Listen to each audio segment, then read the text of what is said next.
Okay, are we live? We are live. Thank you. And it is noon, so I'll call the meeting of the Evidence-Based Decision-Making Work Group to order. And our first order of business is call of the roll. Sarah, you'll take care of that, I assume? Yep, I've got everybody down and I think everybody knows each other on the call. We still are missing both judges and district attorney Nodoff, so assume they'll be joining us here momentarily. We have enough for a quorum? Yes. Good, Well, thank you. Yes. Well, okay. Approval of the minutes from February 25th. You should have gotten those in your packet. I would entertain a motion. Kevin moves. I'll second. Sheriff Big moves, Clerk Court Katie Shalley seconds. Any comments, questions, corrections, additions, changes, comments, editorialisms? Seeing none. All those in favor of the motion to approve the minutes from February, say aye. Aye. Aye. Or raise your hand or do both. Motion carries. Thank you very much. Staff report, Sarah, hit it. Okay, thank you. I'm not on screen, so I can do anything I want here now, right? Yes. Well, All right. until that camera just magically turns back on, so Okay. caution.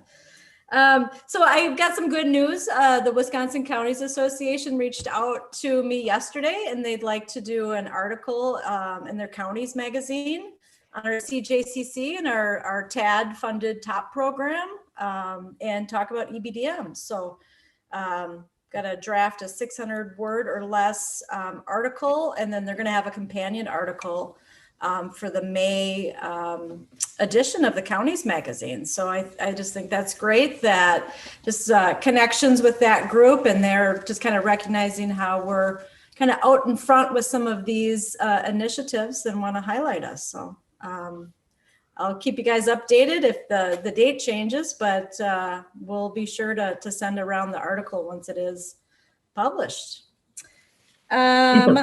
Let's see. Next, I want to give an update on the Proxy video for law enforcement. So we have been working with Brenna and myself kind of finalizing the script and getting our plan together. We talked about this as a goal with the EBDM at the end of last year. So we're just finishing up our obligations on different activities.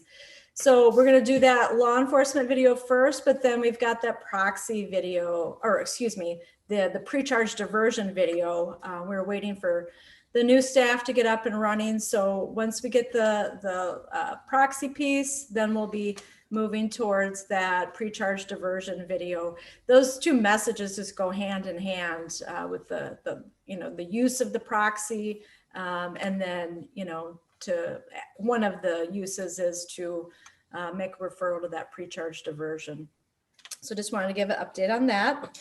And then with Sandy and the assessment protocol, we really have, I guess, concluded our research and our kind of insurances with the state pre-charge or the pre-trial director. There's a state pre-trial director on the kind of tool or format we want to use for the public service or the public safety assessment, the PSA. There is I guess we had a couple different routes. One was to look at our internal IT helping us create a form and a tracking system that is not able to happen in a way that would be comprehensive enough for us to use. There was another option to really continue the spreadsheets, and we had like Excel spreadsheets to track, but it really wouldn't raise our game anymore. So we are leaning towards this Automon pretrial. It's a on-demand kind of cloud-based service We use it with our other programs, our family treatment court, our treatment court, and our assessment. So this suite, just this feature would really allow us to automate the PSA, automate the reports, add our mental health, our substance use information, like we do now in the reports. Things would be, really streamlined. It also has features that would allow us to notify people of court dates, just all sorts of different additional features that would really be advantageous for us to do. So we're at the point now that's kind of the software that we want to be using. So now we're going to be going back to our TAD funders, the state, to see if they'd be able to cover the cost of this software. It's a couple $1,000s each year to really use. So we'll start there under the TAD grant, and then if that doesn't cover the cost, then we'll look for other sources within our budget. But just wanted to give an update on that PSA. We really have to automate it before we can have it go live. So that's the piece we're working on. Then let's see, I've had a couple of meetings that I wanted to kind of raise up to this group and for discussion now, or as we kind of go through our agenda. One was with the DOC supervisor, Aaron. He's with us today, part of this group. We had a conversation about low risk people on probation and possibly system-wide what we could perhaps do with this group of individuals. Aaron, you said there's about 70 or so low risk individuals that are currently on probation in Dunn County. Is that correct? Yeah, and that's just strictly low risk based on the COMPAS assessment. So some of those individuals have different offense types or overrides that we would be supervising them at a higher level, but ultimately per our risk tool, it's about 70 that score out as low risk in Dunn County. Right. And as we kind of have learned that, the less we can do with low risk, the better. And if we can divert them out of the system or kind of have less treatment for that group, they tend to do better. But I think what we're also kind of seeing is just, and maybe we got to dig into our data deeper on these 70 individuals as far as what charges they're coming into the system, if they're being considered for other programs like the pre-charge diversion or the TOP program, or what we can do with that group of individuals. And Aaron, you were kind of informing me that there's been some changes to DOC, I guess, as we've known and we've heard about as some of those are coming out. But one is case planning with low risk individuals that has been discontinued generally. So with our low risk clients, into our manual standards, I want to say it was in August or September of 2020, we moved towards zero case planning with our low risk clients that are supervised at our lowest level. So no longer after conducting the risk assessment do we open a case plan with them. We are not actively engaging them in agent intervention time. So we are strictly assigning them rules of supervision. If they're truly in that low risk category, we make contact with them once every 3 months. If they have court conditions that they're supposed to be complying with something, we'll be checking their compliance with those court conditions and encouraging that they comply with that. And we hope that they are doing so, and we'll take the appropriate actions if they aren't. But it is still a very different feel and probably entirely different than what many of the stakeholders believe that we are continuing to do with all of our clients now that we are approaching their supervision a little bit differently.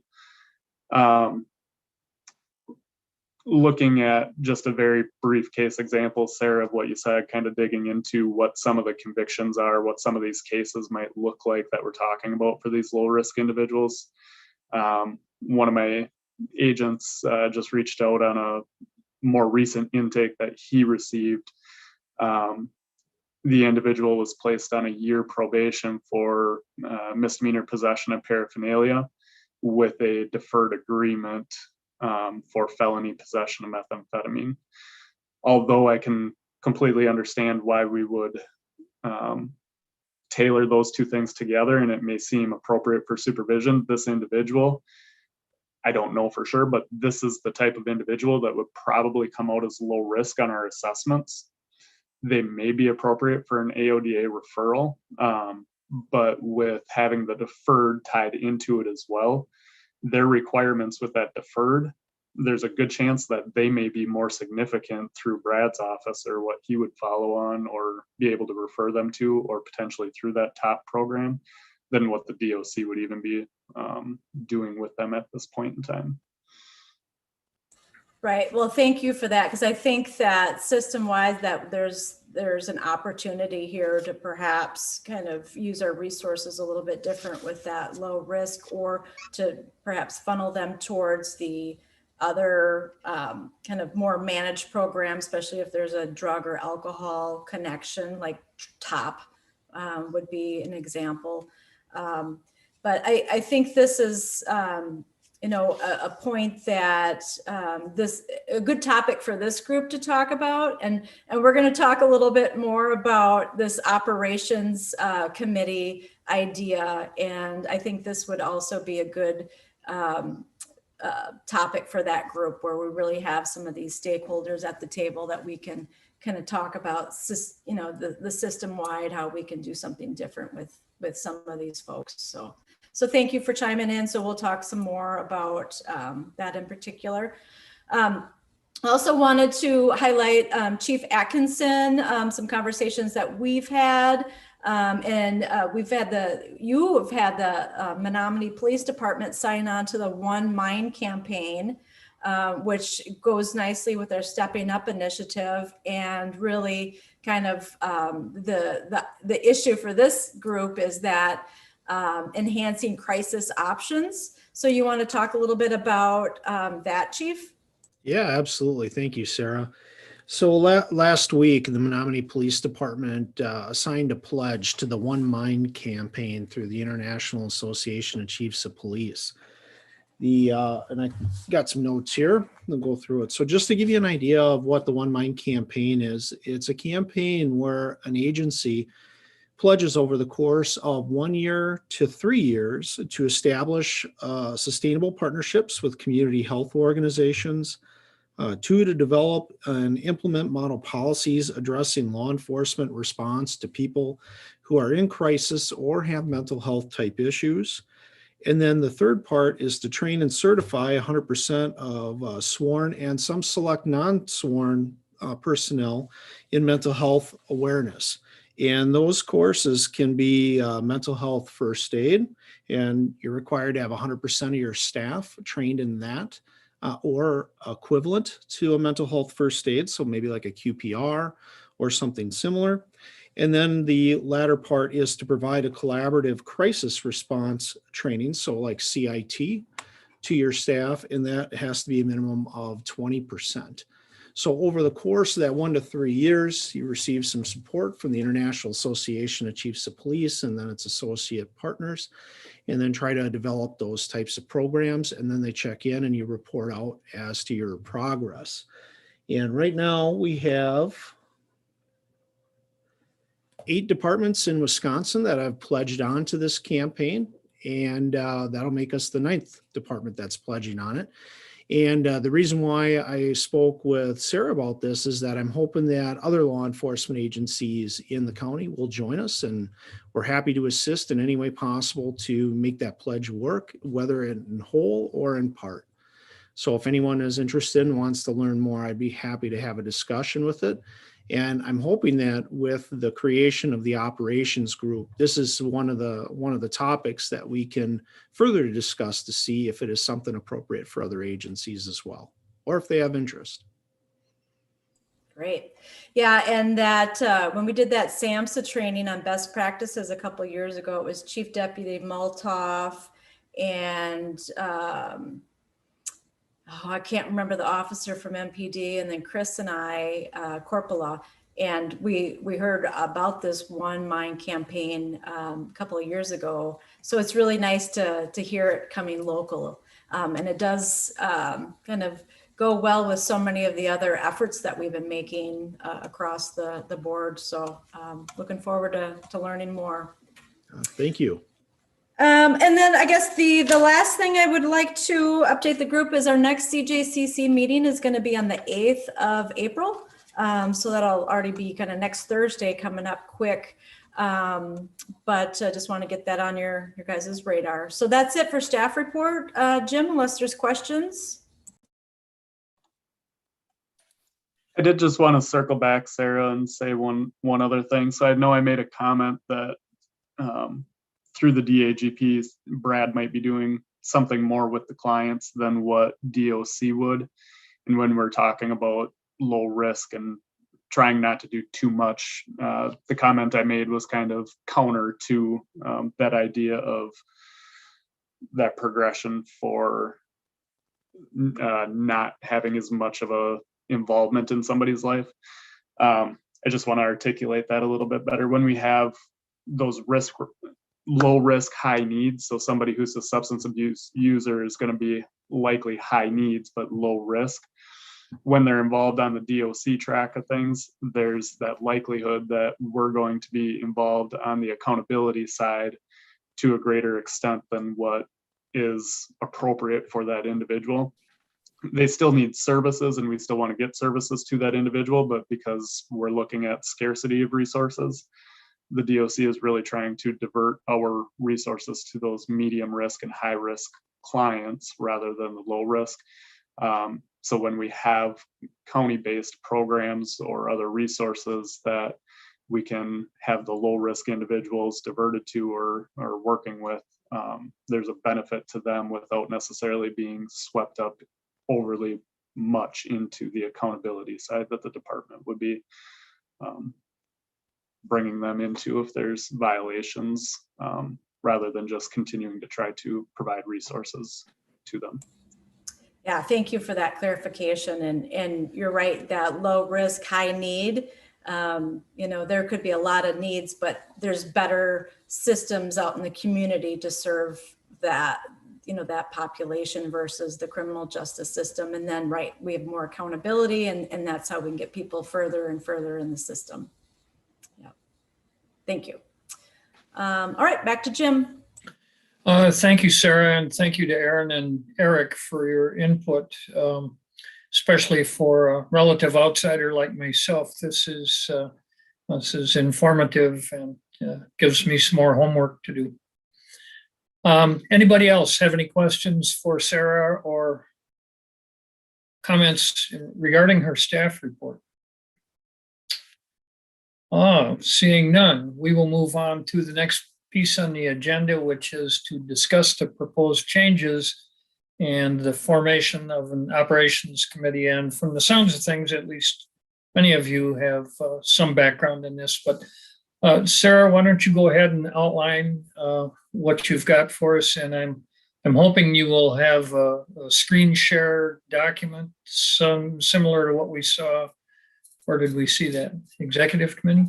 I don't have those documents, but they'll be sent out in our Cjcc packet. But I'll just kind of walk through kind of the proposed changes to the Cjcc.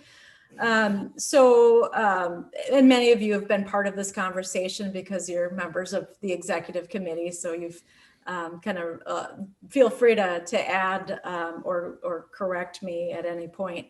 But as we were, this really started with looking at our advisory groups for some of our oversight programs, family treatment court and treatment court, and really looking at the purpose and utility of these groups. We kind of, expanded the lens to look at all the work groups. How, what is the purpose of the work groups? What kind of work is being done? in an effort to kind of, look at the utility and make sure that we're all kind of moving in the same direction. We've got, it was like 9 different groups or initiatives that are up and running. And we're starting to get a little bogged down by just the kind of bloated government bureaucracy, where, we've got to have all these meetings and we've got meetings for meetings. A lot of these things are processes that we've got up and running and developing. So the idea was to really take a look at our work groups and perhaps conclude the work of some of the work groups. For example, we've got the communications work group up and running. We've got relationships established. We've got ways to create videos in quick order. That group doesn't really need to be coming up with activities to kind of wag, it's where we got the tail wagging the dog a little bit. We want the Cjcc and kind of the core group to really be kind of driving the activities of the work groups versus the work groups kind of driving the activities of the Cjcc. So there's some of that going on. And then like for data, for example, we got Katie leading up that group. It's pretty routine at this point as far as the data collection and sharing. And we're really just making sure that, yep, that's correct, and kind of sending it out.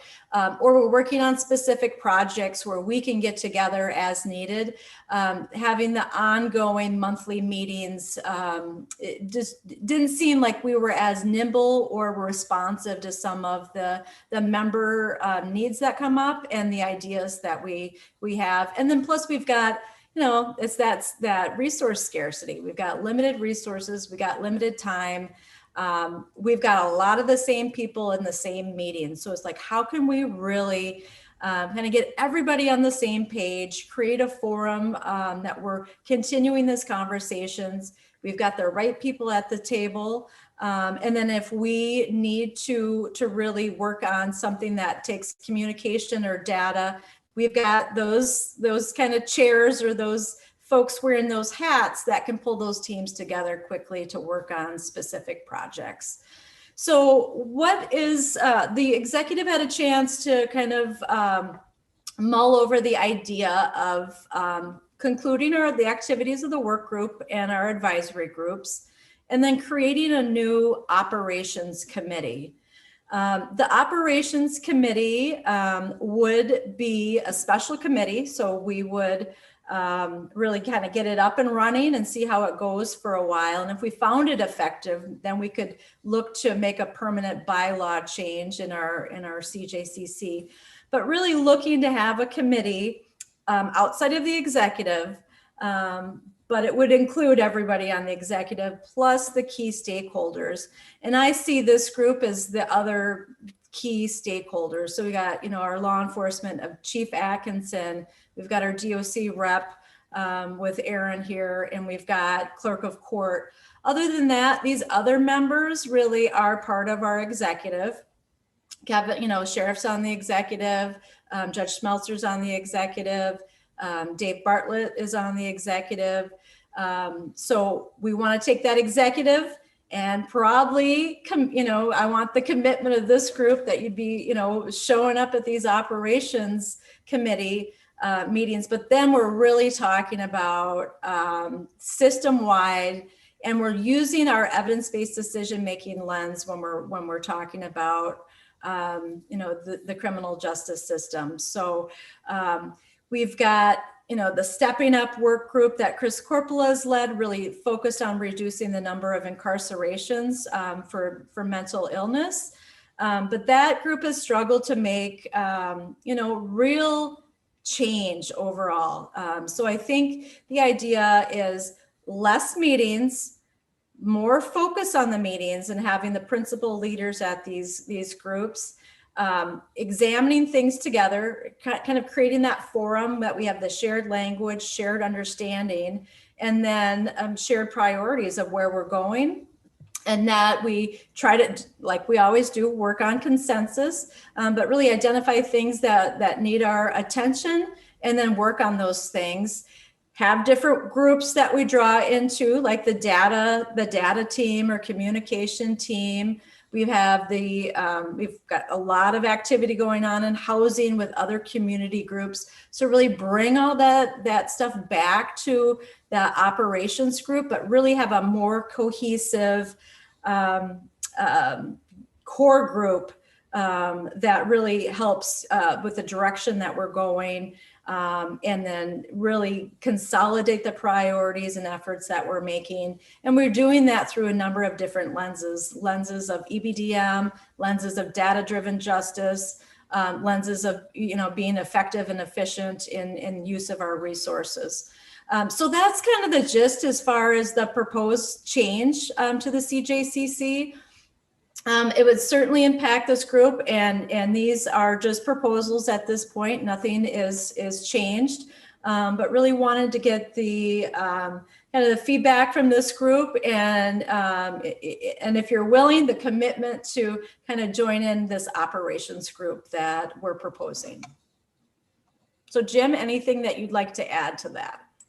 No, you covered it, but the one thing I do want to emphasize is when we talked before, I think it's really significant to get feedback from the folks in this group now, because it will mean a change, not so much in what you're doing, but in how you're doing it.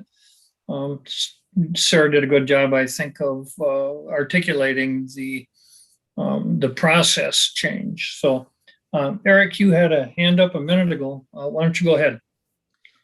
I got at least professionally here and from the Menominee Police Department side, this to me is an easy ask. I think it's a wise idea. It helps kind of flatten out the system, gets all the players at the table. We can help make at least decisions more nimbly, I would think, as to how we can streamline a process or make a system-wide change. And I'm all for it. Well, you have access to any of the resources that I have to try to accomplish the goals, and certainly evidence-based decision-making and implementing evidence-based practices is the future for the criminal justice system. And without a doubt, I think this is a great idea. The only thing I dislike about it is I wish I would have had this idea a couple of years ago when I was the chair. So whosever idea this was, or if it generated organically over time, it's an outstanding one. So I support it 100%. Others wishing to voice either concerns, questions? I think there are a lot of questions probably yet to be answered in terms of how the function will take place, but would certainly welcome your input. Dave Bartlett has had a chance at the executive committee to look at this previously. The others in the group, be happy to hear from you. I guess I would add to what I already said before, that I think this operations group, we're also being more purposeful in connecting the county board and those connections. So, that's where we would like Supervisor Tripp for your involvement in that group, and Supervisor Bartlett, appreciate your willingness to be in the weeds with the operations, because I think that connection, and when we're looking at resources, or we've got limited resources, or it involves more staff, I think those decisions are certainly relevant to that your level, and that we need the support and understanding if we're making these system changes. And I think we've got a stronger kind of argument when we're coming together as a system in need of these resources versus a specific agency in need of specific resources. So I think it makes sense when we're looking, across agency, across department, of us really being more interconnected. Sarah, can you say something about the sequence and timeline for implementing changes that would be required to establish both the operations committee and then kind of reorganize the work groups going forward? Sure. So this is kind of just tentative, but the thought is that we're going to pitch it to the CJCC on the 8th. If it gets approved, we'll probably discontinue the work groups quickly thereafter. We have a tentative date set for the operations committee to meet at the end of the month. So what that means is it's less meetings for the executive committee, and then we start to fill that time with the operations group. So probably monthly meetings of the operations group. It would be essentially the faces you see here, plus our executive. So it's about 12 or so members. Whole CJCC can certainly participate in the new work group and be part of it. But we want to ensure that we at least have the principal agency heads at the table.